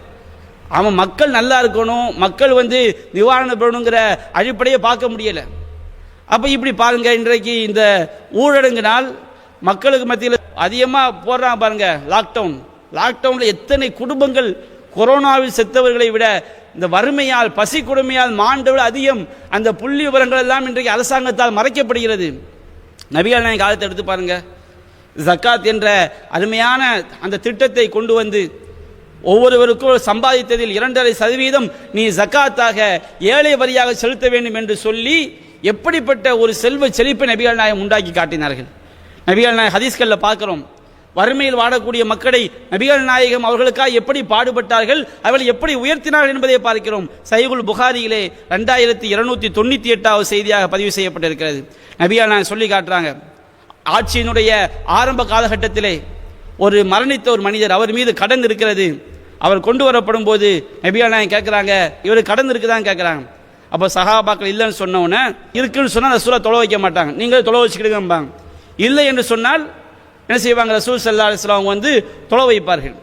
ஆனால் நபிகள் நாயகம் ஸல்லல்லாஹு அலைஹி வஸல்லம் ஃபலம்மா ஃபதஹல்லாஹு அலைஹி ஃபுதூஹ், அவர்களுக்கு பல வெற்றிகளை அல்லாஹ் கொடுத்தவுடன் நபிகள் நாயகம் சொன்னார்கள், அன அவுலா பில் மூமினீன மின் அன்ஃபுஸிஹிம், மூமின்களுடைய உயிரை விட நான் அவர்களுக்கு மிக நெருக்கத்திற்குரியவன். அந்த அளவுக்கு அல்லாஹ் என்னை ஒவ்வொரு மூமினும் நம்முடைய உயிரை விட நான் நபிகள் நாயகத்தை நேசிக்க வேண்டும். நபிகள் நாயகம் நமக்கு நெருக்கத்திற்குரியவர்கள். நாம் எப்படி நபிகள் நாயகத்தை நம்முடைய உயிரை விட நேசிக்கிறோமோ அதுபோல் நபிகள் நாயகம் நம்மை நேசிக்கிறார்கள். ஃபமன் தூஃபிய மினல் மூமினீன், ஒரு ஏதாவது ஒரு இறை நம்பிக்கையாளர் அவர் மரணித்து ஃபதரக்க தைனன், அவர் கடனை விட்டு சென்றிருந்தால் ஃபஅலைய கலாவுஹு, அதை நிறைவேற்றுவது என் மீது கடமை என நபிகள் நாயகம் சொன்னார்கள். வமன் தரக்க மாலன், ஒரு மூமின் மௌத்தாயி அவர் செல்வத்தை விட்டு சென்றால் ஃபலி வரசத்திஹி, அந்த செல்வம் அவருடைய வாரிசுக்குரியது. அவன் கடனோடு மரணித்தால் அவனுடைய வாரிசை நிறைவேற்ற வேண்டியதில்லை, நான் நிறைவேற்றுகிறேன். அந்த மூமின் அவன் என்னை உயிரை விட நேசிப்பதை போன்று நானும் அவனை மிகவும் நேசிக்கிறேன். எப்படிப்பட்ட ஆட்சி பாருங்க. கடனோடு மௌத்தாயிட்ட அந்த கடனை வந்து அரசாங்கம் அடைக்கிறது என்று சொன்னால், நபிகள் நாயகம் அடைத்தார் என்று சொன்னால் அது மக்களுக்கான ஆட்சி அல்லவா? தன்னுடைய குடும்பத்திற்கு ஜக்காத் ஹராம், தனக்கென்று எதையும் சேர்த்து வைத்துக் கொள்ளவில்லை. ஓலை குடிசை, அவர்கள் அப்படியே கயிற்றுக்கட்டில் படுத்தார்கள். கயிற்றுக்கட்டிலே படுக்கும் போது செந்நிற மேனையில் அந்த கயிறுகளுடைய வடுக்கள் எல்லாம் அப்படியே பதிந்திருக்கும். வீடுகளில் பாத்திரம் கிடையாது. அவர்கள் தொடர்ந்து பல நாட்கள் உணவு அருந்தாமல் இருந்தார்கள். சலித்த கோதுமையை அவர்கள் பார்த்தது கிடையாது, கோதுமை மாவை பார்த்தது கிடையாது. அப்படிப்பட்ட ஒரு வறுமை, அந்த வறுமையிலே வாழ்ந்த அந்த இறை தூதர் தன்னுடைய குடும்பத்தை வறுமையிலே வைத்துக் கொண்டு மக்களுடைய வறுமையை நீக்குவதற்கு பாடுபட்டால் அல்லவா? தன்னுடைய குடும்பத்திற்கு சக்காத் ஹராம் என்றார்கள். என்னுடைய குடும்பம் தர்ம பொருளை சாப்பிடக்கூடாது என்று தடை விதித்தார்கள். தான் மரணித்த பிறகு என்னுடைய சொத்துக்கள் எல்லாம் என்னுடைய வாரிசுகள் உரிமை கொண்டாட முடியாது, அது மக்களுக்குரியது என்று நபிகள் நாயகம் ஸல்லல்லாஹு அலைஹி வஸல்லம் ஆக்கினார்கள். அப்போ மக்களுடைய அந்த ஏழைகளுடைய வறுமையை நீக்குவதற்கு எப்படி பாடுபட்டார்கள்? உண்மையிலே பாருங்க, இன்றைக்கு பார்த்தா ஆட்சிக்கு வந்தா மக்கள் நல்லா இருக்கிறானோ இல்லையோ, இந்த கொரோனாவிலே பாருங்களேன், கொரோனா நோயாளி தேடி தேடி பிடிக்கிறாங்களாம். ஒரு சில தகவல்கள் பார்க்குறோம் செய்திகள் மூலமாக. ஏன்டா சும்மா உடனே ஜலதோஷம் வந்துட்டா அவனை கொரோனான்னு பதிவு செய்கிறாங்களாம். ஏன்டா அரசாங்கத்தில் வந்து ஒரு நோயாளிக்கு 15,000 ரூபா ஒதுக்குறாங்களாம். இவனை சும்மா படுக்க போட்டு இவனுக்கு 1000 ரூபாய்க்கு செலவு பண்ணிட்டு மற்ற எல்லாரும் என்ன செய்கிறாங்க, அந்த மீதி உள்ள ஒவ்வொரு நோயாளியின் பேரில் கணக்கு எழுதி பல மட்டங்கள் அதிகாரிகள் முதல் ஆட்சியாளர் வரை அந்த பணத்தை செஞ்சுக்கிறாங்க, சுருட்டிக்கிறாங்க என்ற ஒரு குற்றச்சாட்டும் பரவலாக எழுப்பப்படுவதை பார்க்கிறோம். கொரோனா நிதியில் ஊழல். எதிர்க்கட்சி தலைவர் சொல்றாரு, அதாவது கொரோனாவுக்கு சேவை செய்யறதுக்காண்டி அந்த உபகரணங்கள் வாங்குறாங்களா இல்லையா, அதில் பல்லாயிரம் கோடி கணக்கில் ஊழல். அப்போ இன்னைக்கு பாருங்க, ஆட்சியாளர் எல்லாமே தன்னை வளப்படுத்திக் கொள்வதில், தன்னுடைய சொத்துக்களை பெருக்கிக் கொள்வதில், தன்னுடைய பிள்ளை குட்டிய சொத்துக்களை பெருக்கிக் கொள்வதில் அவங்க கவனமாக இருக்கிறாங்க. நபிகள் நாயகத்துடைய ஆட்சியை பாருங்க, தன்னுடைய குடும்பம் வறுமையில் வாடும்போது கூட பாதிக்கப்பட்ட மக்களுக்கு அவர்கள் கவனம் செலுத்தினார்கள். அவர்களுடைய வாழ்வாதாரத்தை பெருக்குவதற்கு, அவருடைய வறுமையை போக்குவதற்கு அவர்கள் முன்னுரிமை கொடுத்தார்கள் என்பதை பார்க்கிறோம். அகமதில் பதிவு செய்யப்பட்டிருக்கிறது. இந்த செய்தி புகாரி முஸ்லிம் வருகிறது. என்ன செய்தி? நபிகள் நாயகம் ஸல்லல்லாஹு அலைஹி வஸல்லம் அவங்களுடைய காலகட்டத்தில் வந்து நபிகள் நாயகம் ஸல்லல்லாஹு அலைஹி வஸல்லம் அவர்களுக்கு போர்க்களங்கள் மூலமாக சில அடிமைகள் கிடைக்கிறார்கள். அடிமைகளை வந்து உழைக்கிறதுக்கு உதவி பண்ணுறதுக்கெல்லாம் என்ன செய்வாங்க, பயன்படுத்துவாங்க. அப்போ அலி ரலியல்லாஹு அன்ஹு என்ன செய்யணும், ரசூலுல்லாஹ்வுடைய மருமகன் அலி ரலியல்லாஹு அன்ஹு, மருமகன் மட்டுமல்ல அந்த இஸ்லாத்தினுடைய முக்கியஸ்தர்களில் அவரும் ஒருவர். அப்போ அவங்க ஃபாத்திமா ரலியல்லாஹு அன்ஹா சொல்கிறாங்க, ஃபாத்திமா அவர்களே, வல்லாஹி லக்கத் சனௌத்து ஹத்தா இஷ்தகைத்து சதிரி, நான் ரொம்ப பலவீனமாகிவிட்டேன், உழைத்து உழைத்து என்னுடைய நெஞ்செல்லாம் அது நோயால் பாதிக்கப்பட்டிருக்கிறது. வகத் ஜா அல்லாஹு அபாக்கி பி சபீன், அல்லாஹ் உங்களுடைய தந்தை நபிகள் நாயகம் ஸல்லல்லாஹு அலைஹி வஸல்லம் அவர்களுக்கு அல்லாஹ் சில கைதிகளை அடிமைகளை அல்லாஹ் கொடுத்திருக்கின்றான். ஃபத்ஹபி ஃபஸ்தஹ்ரிமிஹி, நீங்கள் வந்து ரசூலுல்லாஹ்ட்ட போய் நமக்கு உதவி செய்வதற்காக, பணியாற்றுவதற்காக ஒரு சில அடிமையை நீங்கள் வாங்கிட்டு வாங்க அப்படிங்கிறாங்க. அப்போ ஃபாத்திமா சொல்கிறாங்க, சரிதான், அன வல்லாஹி கது தஹந்து ஹத்தா மஜல்லத் எதாய, நானும் உங்களுக்காக மாவு பிணைஞ்சு என்னுடைய கைகளெல்லாம் காய்த்து போய்விட்டது, நானும் ரொம்ப சிரமத்தில் தான் இருக்கிறேன் அப்படின்னு சொல்லிட்டு அவங்க என்ன செய்கிறாங்க, ரசூலாட்ட வர்றாங்க. ஃபாத்திமா ரசூலாட்ட வந்தால் கேட்கறதுக்கு வெக்கப்படுறாங்க. எப்படி மகளை உண்டாக்கி இருக்கிறாங்க பாங்க. மா ஜாபிக்கு ஐ புனையா, மகளே எதுக்காண்டி வந்தீங்க நபிகள் நாயகம் கேட்குறாங்க. அப்போ அவங்க சொல்கிறாங்க, உங்களுக்கு சலான் சொல்கிறதுக்காண்டி வந்து என்ன செஞ்சிடுறாங்க, திரும்பி வந்துடுறாங்க. திரும்பி வந்தவுடனே அலி கேட்குறாங்க, வாப்பாட்ட பேசுனீங்களா, ரசூலாட்ட பேசுனீங்களா அப்படின்னு கேட்குறாங்க. அப்போ ஃபாத்திமா சொல்கிறாங்க, எனக்கு கேட்குறது வெக்கமாக இருந்துச்சு, நான் அப்படி திரும்பி வந்துட்டேன் அப்படின்னு சொன்ன உடனே ரெண்டு பேரும் சேர்ந்து போய் என்ன செய்கிறாங்க கேட்குறாங்க. அதே மாதிரி சொல்கிறாங்க, எனக்கு வந்து உழைச்சி நெஞ்செல்லாம் நோயாயிடுச்சு. ஃபாத்திமா சொல்கிறாங்க, எனக்கு மாவு பிசைஞ்சு கையெல்லாம் காய்ச்சி போச்சு, அடிமைகள் வந்திருக்கிறாங்கல்ல, எங்களுக்கு ஒரு அடிமையை கொடுங்க அப்படி கேட்குறாங்க. நபிகள் நாயகம் சொல்லக்கூடிய அந்த வார்த்தையை பாருங்க. உண்மையிலேயே ஒரு ஆட்சியாளர் என்றால் எப்படி பரிசுத்தமானவராக இருக்க வேண்டும் என்பதற்குரிய மிகச்சிறந்த ஒரு சான்று. நபிகள் நாயகம் சொன்னார்கள், வல்லாஹி லா உஅதீகுமா. அந்த இடத்துல மகள் மருமகன் அந்த பாசம் அதெல்லாம் மார்க்கத்துக்கு மாற்றமான விஷயங்கள்ல கிடையாது. வல்லாஹி லா உஅதீகுமா, அல்லாஹ் மீது சத்தியமாக உங்களுக்கு நான் வழங்க மாட்டேன். வஅதஉ அஹ்ல சுஃபதி ததௌ புத்தூனுஹும். இதோ தென்னை சஹாபாக்கள், வறுமையில் வாடக்கூடிய சஹாபாக்கள், அவர்கள் தங்களுடைய உண்பதற்கு உணவில்லாமல் அவருடைய வயிறுகளை எல்லாம் அவர்கள் வாரி சுருட்டி கொண்டிருக்கிறார்கள். வலா அஜிதுமா உன்ஃபிகு அலைஹிம், அவர்களுக்கு உணவளிப்பதற்காக செலவு செய்வதற்கு எந்திரம் எதுவும் இல்லை. வலாகின்னி அபியூஹும் வ உன்ஃபிகு அலைஹிம் அஸ்மானஹும், இந்த அடிமைகளை நான் விற்று அந்த பணத்தை வைத்து அந்த திண்ணை சகாபாக்களுடைய வறுமையை நீக்குவதற்கு உணவளிப்பதற்கு நான் உதவி செய்வேனே தவிர உங்களுக்கு நான் எதையும் தரமாட்டேன் என்றார்கள். சுபஹானல்லாஹ். எப்படி ஒரு ஆட்சி, எப்படி தன்னுடைய பெற்ற மகள் அவங்க சிரமப்படுறாங்க, உண்மைதான், அவங்க பொய்யான காரணம் சொல்லவில்லை. என்னுடைய மகள் சிரமப்பட்டாலும் என்னுடைய மருமகன் சிரமப்பட்டாலும் அதை விட திண்ணை சகாபாக்கள் உடுத்துவதற்கு உடை இல்லை, உண்பதற்கு உணவில்லை, தங்குவதற்கு வீடு இல்லை, திருமணம் முடித்து மனைவியோடு வாழ்வதற்குரிய வசதி இல்லை, அந்த மக்கள் வறுமையிலே வாடிக்கொண்டிருப்போது என்னுடைய மகள் உனக்கு நான் தருவதா? உங்களுக்கு வீடு இருக்கிறது, கணவன் மனைவியாக வாழ்கிறீர்கள், உடுத்துவதற்கு ஆடை இருக்கிறது. திண்ணை சகாபாக்களோடு ஒப்பிட்டால் அலி ஃபாத்திமா அலி அல்லாஹ்வுடைய அந்த தரம் உயர்வாகத்தான் இருக்கிறது. நபிகள் நாயகம் சொந்தம் என்று பார்த்தார்களா, பந்தம் என்று பார்த்தார்களா? இன்றைய ஆட்சியாளர்கள் பாடம் படிக்க வேண்டிய ஒரு சரித்திரம். அதுபோன்று சஹீஹ் முஸ்லிம்லே பார்க்கிறோம். முதல் கோத்திரத்தார் அவங்க வறுமையோடு கிழிந்த ஆடைகளோடு காலிலே செருப்பு இல்லாமல் வரும்பொழுது நபிகள் நாயகம் ஸல்லல்லாஹு அலைஹி வஸல்லம் அவர்கள் சஹாபாக்களுக்கு எச்சரிக்கை செய்கின்றார்கள். வல் தன்துர் நஃப்சும் மா கத்தமத் லிகதின், ஒவ்வொரு மனிதனும் அவன் மறுமைக்காக எதை முற்படுத்தி இருக்கிறான் என்று பார்த்து கொள்ளட்டும் என்று அந்த முதல் கோத்திரத்துடைய வறுமை நிலையை பார்த்து அதற்காக பரிதவித்து சஹாபாக்களிடமெல்லாம் தர்மங்களை வாங்கி மலை போன்று தர்மங்கள் குவிந்தது.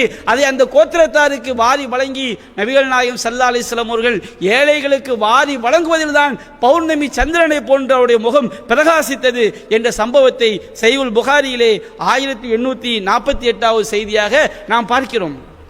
இப்படிதான் நபிகள் நாயகம் ஸல்லல்லாஹு அலைஹி வஸல்லம் அவர்கள் வறுமையை ஒழித்து காட்டினார்கள். இன்றைக்கு பாருங்க, சமூக கொடுமைகள், தீண்டாமை, ஏற்றத்தாழ்வுகள், உயர்ந்தவன் தாழ்ந்தவன், ஆணவ கொலையை ஒரு ஜாதியை சார்ந்தவன் இன்னொரு உயர் ஜாதி பெண்ணை திருமணம் முடித்து விட்டால் அவனை நடுரோட்டில் வைத்துக் கொள்ளு, அதெல்லாம் என்ன, அவன் தாழ்ந்தவன், அவன் எப்படி என்னுடைய ஜாதியை சார்ந்த பெண்ணை திருமணம் முடிக்கலாம்? இந்த ஆணவ கொலைக்கு தீர்வு என்ன? ஜாதி கொடுமையை அகற்றுவதற்கு வழி என்ன? இஸ்லாம் ஒழித்து காட்டியது. அல்லாஹ் சொன்னான் திருமறை குர்ஆனிலே, யா அய்யுஹன்னாஸ் இன்னா ஹலக்னாகும் மின் ஸக்கரி வ உன்ஸா, மனிதர்களே ஒரு ஆண் ஒரு பெண்ணிலிருந்து உங்களை படைத்தோம். வஜஅல்னாகும் ஷுஊபா வ கபாயில லிதஆரஃபு, நீங்கள் உங்களை கிளைகளாகவும் கோத்திரங்களாகவும் ஆக்கினோம். எதற்காக? நீங்கள் ஒருவரை ஒருவர் அறிமுகமாகிக் கொள்வதற்காகத்தான். உயர்ந்தவன் தாழ்ந்தவன் என்ற வேறுபாடு காட்டுவதற்கு அல்ல. இன் அக்ரமக்கும் இன்தல்லாஹி அத்காக்கும், உங்களில் அல்லாஹ்விடத்தில் மிக கண்ணியத்திற்குரியவர் இறையச்சம் உடையவர் தான் என்று இஸ்லாம் சொன்னது. ஒருவன் தன்னுடைய நற்செயலால் நல்லறத்தால் நற்பண்பால் அல்லாஹ்விடத்தில் சிறந்தவனாக முடியுமே தவிர, நீ உயர் ஜாதிக்காரன், நீ தலையிலிருந்து பிறந்தவன் அதனால் நீ உயர்ந்தவன், நீ வயிற்றிலிருந்து பிறந்தவன், நீ காலிலிருந்து பிறந்தவன் அதனால் நீ தாழ்ந்தவன் என்று அந்த ஜாதி கொடுமைகளை இஸ்லாம் வேரோடும் வேரடி மண்ணோடும் துடைத்தெறிவதை பார்க்கிறோம். நபிகள் நாயகம் துடைத்து காட்டினார்கள். கரிப்பினத்தை சார்ந்த பிலால் ரலியல்லாஹு அன்ஹு அவர்கள் மிக முக்கிய ஒரு நபிகள் நாயகத்துடைய பள்ளியிலே பாங்கு சொல்லக்கூடிய பொறுப்பை அவருக்கு கொடுத்தார்கள். இஸ்லாமிய வரலாற்றிலே அனைத்து சஹாபாக்களாலும் மதிக்கப்படக்கூடிய ஒரு நபராக பிலால் ரலியல்லாஹு அன்ஹு அவர்கள் இருந்தார்கள். அடிமைகளாக இருந்த அம்மார், ஹப்பாப், சுமையா, சுஹைப் போன்றவர்கள் எல்லாம் மிக முக்கியமான அந்தஸ்தை அடைந்தார்கள். அல்லாஹ்விடத்திலும் அடைந்தார்கள், இஸ்லாமிய வரலாற்றிலும் அடைந்தார்கள். நபிகள் நாயகம் சொன்னார் ஹஜ்ஜத்துல் வதாவிலே, இந்த ஜாதி கொடுமை, இந்த ஹஜ்ஜு பெருநாளிலே, ஹஜ்ஜு பெருநாள் உரையிலே நபிகள் நாயகம் சொன்னார்கள், யா அய்யுஹன்னாஸ், மக்களே, இன்ன ரப்பக்கும் வாஹிதுன், உங்களுடைய இறைவன் ஒரே இறைவன் தான். வைன்ன அபாக்கும் வாஹிதுன், உங்களுடைய தந்தை ஒரே தந்தை தான். அனைவரும் ஓர்தாய் மக்கள் தான். ஏற்றத்தாழ்வல்ல, வெள்ளையனுக்கும் கருப்பனுக்கும், சிவப்பாக இருப்பவனுக்கும் கருப்பாக இருப்பவனுக்கும் வித்தியாசம் கிடையாது. நபிகள் சொன்னார்கள், லா ஃபதுல லி அரபியின் அலா அஜமியின், ஒரு அரபி அல்லாதவனை விட அரபிக்கு எந்த சிறப்பும் இல்லை. வலாலி அஜமியின் அலா அரபியின், ஒரு அரபியை விட அரபி அல்லாதவனுக்கு எந்த சிறப்பும் கிடையாது. வலா அஹ்மர் அலா அஸ்வத், ஒரு கருப்பனை விட சிவப்பாக இருப்பவன் சிறப்பும் இல்லை. ஒலா அஸ்வத் அலா அஹ்மர், ஒரு சிவப்பாக இருப்பவனை விட கருப்பாக இருப்பவனுக்கு எந்த சிறப்பும் இல்லை. இல்லா பி தக்வா, இறையச்சத்தை கொண்டே தவிர. நீ கருப்பா இருக்கிறியா, நீ அல்லாஹ்வுக்கு பயந்து நடந்தா, நீ நல்லவனா இருந்தா நீ தான் சிறந்தவன். நீ சகப்பா இருக்கிறியா, நீ கரெக்டா நடந்தா நீ சிறந்தவன். நீ வெள்ளையா இருக்கிறியா, நீ கரெக்டா நடந்தா நீ சிறந்தவன். அரபியா இருந்தா அவன் கரெக்டா நடந்தா அவன் சிறந்தவன். அரபி அல்லாதவனாக இருந்தால் அவன் சரியாக நடந்தால் அவன் சிறந்தவன். அரபியாக இருந்தாலும் அநியாயம் செய்தால், அக்கிரமம் செய்தால், வெள்ளையாக இருந்தாலும் சிவப்பாக இருந்தாலும் அக்கிரமம் செய்தால் அவன் கெட்டவன். நல்லவன் கெட்டவன் என்பது அவருடைய செயல்களை வைத்து தீர்மானிக்கப்பட வேண்டுமே தவிர பிறப்பால், ஜாதியால், மதத்தால் அது தீர்மானிக்கப்படக்கூடாது என்பதை இஸ்லாம் அங்கே நிலைநிறுத்தி காட்டியது. சமத்துவத்தை உண்டாக்கி காட்டியது, சமத்துவத்தை பேணியது இஸ்லாத்தில் தான். சமத்துவம் அங்கே பேணப்படுகிறது. இன்றைக்கு ஜாதி கொடுமைகளுக்கு, நிறவெறி கொடுமைகளுக்கு, மொழிவெறி கொடுமைகளுக்கு இஸ்லாத்தில் தான் தீர்வு இருக்கிறதே தவிர இந்த சமத்துவம் கொண்டு வரப்பட்டால் மட்டும்தான் அங்கே மக்கள் நிம்மதியை பெறுவார்களே தவிர இல்லை என்றால் மக்களுக்கு நிம்மதியான ஆட்சி கிடைக்காது. நபிகள் நாயகம் வருவதற்கு முன்பாக பெண் குழந்தைகளை உயிரோடு புதைத்தார்கள். பெண் குழந்தை பிறந்து விட்டது என்று செய்தி சொல்லப்பட்டாலே முகம் கருத்து அப்படியே சமூகத்தை விட்டும் விலகி சென்று விடுவான். அதை இழிவோடு வளர்த்தெடுப்பதா அல்லது உயிரோடு மண்ணில் புதைத்து விடுவதா நினைத்தார்கள். அந்த கொடுமை இஸ்லாம் மாற்றி காட்டியது. சூரத்து நஹல் என்ற அத்தியாயத்திலே 16வது அத்தியாயத்திலே 58, 59 வசனங்களை அல்லாஹ் சொல்லி காட்டுகின்றான். கணவனை இழந்த பெண்களுக்கு எவ்வளவு பெரிய கொடுமைகள் எல்லாம் விளைக்கப்பட்டது என்பதை சஹீஹுல் புகாரி 4579வது தகவல். அந்த கொடுமைகளை இஸ்லாம் ஒழித்து கட்டியது. வாத்து நிசா சதகாத்துகின்ற நிகழா, பெண்களுக்கு மகர் கொடுத்துதான் திருமணம் செய்ய வேண்டும். ஒரு பெண்ணை திருமணம் செய்யும் போது நீதான் மகர் கொடுக்க வேண்டும். அவளுடைய செலவினங்களுக்கு பொறுப்பேற்றுக் கொள்ள வேண்டும். அவள் மூலம் பிறக்கக்கூடிய குழந்தைகளுக்கு நீதான் பொறுப்பு என்று கணவன் மீது இஸ்லாம் அந்த அனைத்து பொறுப்புகளையும் சுமத்தி பெண்ணினத்தை பாதுகாத்தது. வாத்து நிசா சதகாத்துகின்ற நிகழா, பெண்களுக்கு மகர் கொடுத்து திருமண கொடைகளை கொடுத்து திருமணம் செய்யுங்கள் என்று திருமறை குர்ஆன் 4வது அத்தியாயத்திலே 4வது வசனத்தில் அல்லாஹ் கூறுகின்றான். ஜோசியம், மக்களை மூட நம்பிக்கைகளால மக்களை சொத்துக்களை பறிப்பது, ஏமாற்றுவது, இன்னைக்கு நிறைய பாபாக்கள்லாம் வர்றாங்க பாருங்க. இந்த மூட நம்பிக்கைகள் அனைத்தையும் இஸ்லாம் அழித்து ஒழித்தது. சகுனம் பார்க்கறது தப்பு, தாயத்து போடுறது தப்பு, ஜோசியம் பார்க்கறது தப்பு, சிலை வழிபாடு தவறு. மக்கள் வெயிலில் போய் நிற்பாங்க நேர்ச்சி பண்ணிக்கிட்டு, அந்த மாதிரி உங்களை வருத்தி கொள்ளாதீர்கள் என்று அனைத்து மூட நம்பிக்கைகளை ஒழித்தது. மதுவை ஒழித்தது. இன்றைக்கு மதுவினால் எத்தனை கேடுகள், எத்தனை குடும்பங்கள், எத்தனை உயிர்கள் அங்கே மாய்ந்து போகிறது. எத்தனை குடும்பங்கள் நடுத்தரவிற்கு வந்திருக்கிறார்கள், எத்தனை பேர் சொத்துக்களை இழந்திருக்கிறார்கள். திருமறை குர்ஆன் 5வது அத்தியாயம் 92 வசனங்களிலே இஸ்லாம் மதுவை ஒழிக்கிறது. நபிகள் நாயகம் மதுவை ஒழித்து காட்டி மக்களுக்கு நிம்மதியான வாழ்க்கையை ஏற்படுத்தினார்கள். வட்டியை ஒழித்தார்கள். இன்றைக்கு வட்டியினால் எத்தனை குடும்பங்கள் பாதிக்கப்பட்டிருக்கிறது, எத்தனை பேர் தற்கொலை செய்கிறார்கள். இந்த வட்டி கொடுமையை ஒழித்தது இஸ்லாம். பல்வேறு திருமறை வசனங்கள் வட்டி கொடுமைக்கு எதிராக பேசுகிறது. பல ஹதீஸ்கள் சொல்கிறது, அனாதைகளின் சொத்துக்களை சாப்பிடுவது கூடாது, அனாதைகளை பராமரிக்க வேண்டும், உறவினர்களை பராமரிக்க வேண்டும், பெற்றோரை பராமரிக்க வேண்டும், மனைவி மக்களும் எப்படி நடந்து கொள்ள வேண்டும், பெண்களுக்குரிய உரிமைகள் என்ன என்று அனைத்தை பற்றியும் இஸ்லாம் சொல்லி காட்டுகிறது. அதுபோல் நபிகள் நாயகம் ஸல்லல்லாஹு அலைஹி வஸல்லம் அவர்கள் சஹாபாக்களை உருவாக்கி காட்டினார்கள். அன்பிற்குரிய சகோதரர்களே, இதுதான் ஆன்மீக அரசியல். ஆன்மீக அரசியல் என்றால் என்ன? தானும் சரியாக இருந்து மக்களுக்கும் நல்லவற்றை போதித்து மக்களுக்கு நிம்மதியான வாழ்க்கையை கொடுத்து ஏற்றத்தாழ்வுகளை ஒழித்து நீதியை நிலைநாட்டி வாழ்ந்து காட்டிய அந்த அரசியல் தான் ஆன்மீக அரசியல். அப்படிப்பட்ட ஒரு ஆன்மீக அரசியலை உலக அரசியல் தலைவர்களுக்கெல்லாம் முன்மாதிரி அரசியலை நிகழ்த்தி காட்டியவர்கள் நபிகள் நாயகம் ஸல்லல்லாஹு அலைஹி வஸல்லம் அவர்கள். இந்த உலகத்திற்கு நபிகள் நாயகத்தை பின்பற்றினால் மட்டும்தான், நபிகள் நாயகம் எத்தகைய அறநெறிகளை போதித்தார்களோ அந்த அறநெறிகளை வாழ்க்கையாக கொண்டால் மட்டும்தான் சிறந்த ஆட்சியை அரசியலை மக்களுக்கு வழங்க முடியுமே தவிர வெறும் வாயளவிலே பேசிக் கொண்டிருப்பதால் மக்கள் பாதிப்பு பல்லாண்டு காலம் தொடரத்தான் செய்யும். எனவே நபிகள் நாயகத்துடைய அரசியல் தான் அனைத்து அரசியல் தலைவர்களும் பின்பற்றத்தக்க ஒரு அரசியல், ஒரு ஆன்மீக அரசியல் என்று சொல்லி என்னுடைய உரையை நிறைவு செய்கின்றேன். வாஹிரு தஅவானா அல்ஹம்துலில்லாஹி ரப்பில் ஆலமீன். அஸ்ஸலாமு அலைக்கும் வரஹ்மத்துல்லாஹி வபரகாத்துஹு.